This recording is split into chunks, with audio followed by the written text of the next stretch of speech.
بسم اللہ الرحمن الرحیم۔ السلام علیکم ورحمۃ اللہ وبرکاتہ۔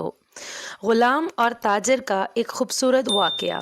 ایک غلام تھا، ایک دن وہ کام پر نہ گیا تو اس کے مالک نے سوچا کہ مجھے اس کی تنخواہ میں کچھ اضافہ کر دینا چاہیے تاکہ وہ دل جمی سے کام کرے اور آئندہ غائب نہ ہو۔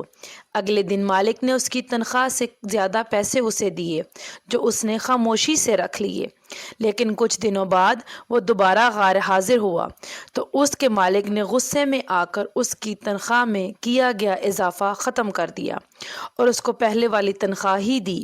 غلام نے اب بھی خاموشی اختیار کی تو مالک نے کہا، جب میں نے اضافہ کیا تو تم خاموش رہے، اور اب جب میں نے کمی کی تو پھر بھی خاموش ہو، کیوں؟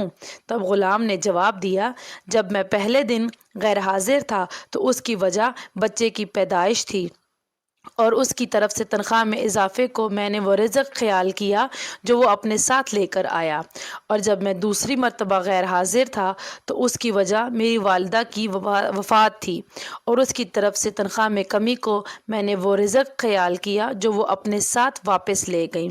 پھر میں اس رزق کی خاطر کیوں پریشان ہوں جس کا ذمہ خود اللہ تعالیٰ نے اٹھایا ہوا ہے۔